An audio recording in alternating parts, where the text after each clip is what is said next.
Hello students, welcome to the English class. Let us see what we are going to study today. So students, as you know, today we will discuss the fifth poem of your book Woven Words, and the name of the poem is The World is Too Much With Us, and it is written by William Wordsworth.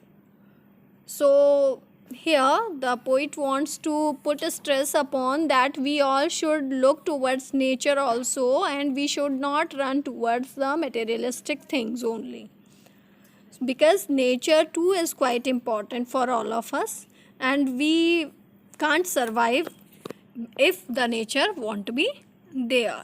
So first of all, let us read about the poet William Wordsworth. He was born in the year 1770 and died in the year 1850. He spent most of his life in the Lake District of northern England, and many hours he spent wandering about the hills and woods led to the production of some of the finest poetry on nature. He selected some subjects from nature's and rustic life. He held the view that the language of poetry should be simple and natural. So William Wordsworth is basically a nature poet student, and he loves to write about the nature only. So you might have heard the name of his famous poem Daffodils. So he has also written daffodils by sitting on the hills when he saw a glance of the flowers, daffodils, and he got attracted towards them and he wrote that poem. Okay, so this poem is also related to the nature only. So let us start the poem. First of all, let us read about the poem. The World is Too Much With Us is a sonnet by the poet William Wordsworth, which is considered as the nature poet. And in the poem, the poet criticizes the world for being indulged in materialism and neglecting nature. Means here the poet wants to put a stress upon the importance of nature. Means human beings are least bothered about nature. They are busy in exploiting it to arrange materialistic things for themselves. Okay, so now let us start the poem stanza wise. Let us see the first stanza of the poem.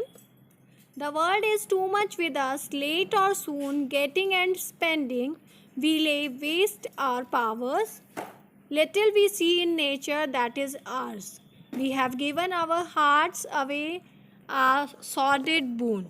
So, this was the first stanza of the poem. Let us see the explanation of the first stanza.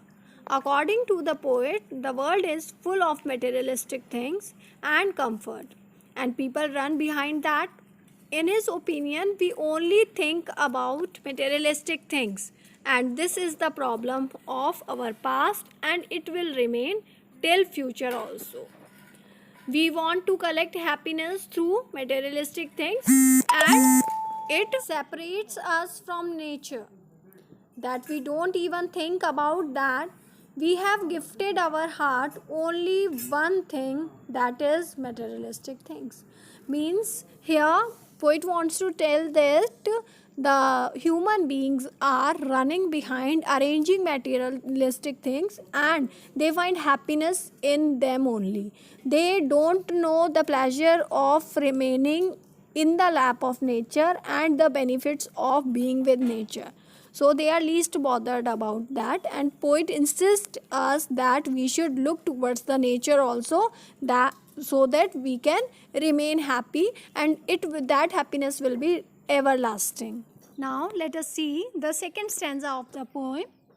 The sea that bears her bosom to the moon, the winds that will be howling at all hours, and are up gathered now like sleeping flowers. For this, for everything, we are out of tune.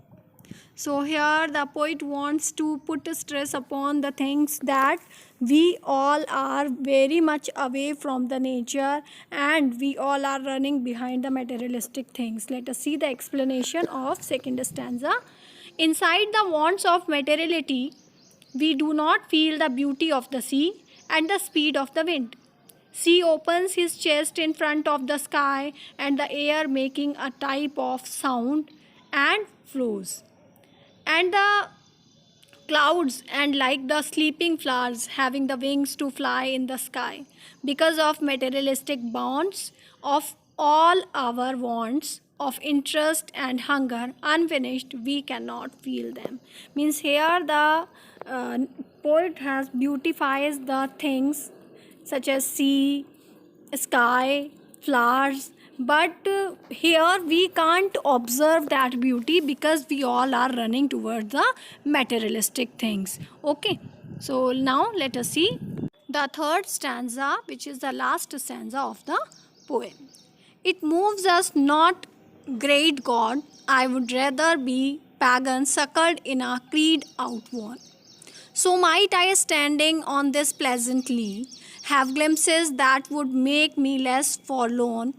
I have sight of Proteus rising from the sea, or hear old Triton blow his breathed horn. So this is the third stanza of the poem, in which the poet urges in the last line that we all should be in the lap of nature and we should know the benefits of nature. Okay, now let us see the explanation of the third stanza. So here the poet wants to say that seeing the attachment of materialistic things with us, the poet is traumatized and he says, great God, the things that I would be good if he would not be a religious man.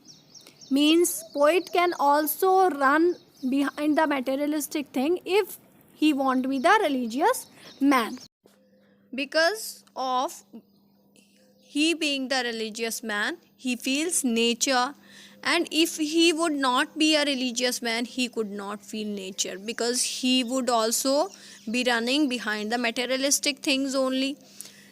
Materialistic things means the things of comfort.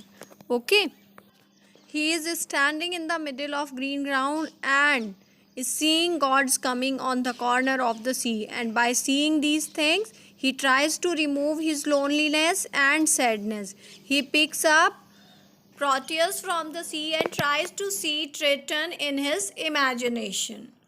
So, as I have told you in the beginning of the poem, at the time of introduction, that poet is a religious man and he looks beauty in all the aspects of the nature, being the sky, the sea, the trees, the flowers, in everything.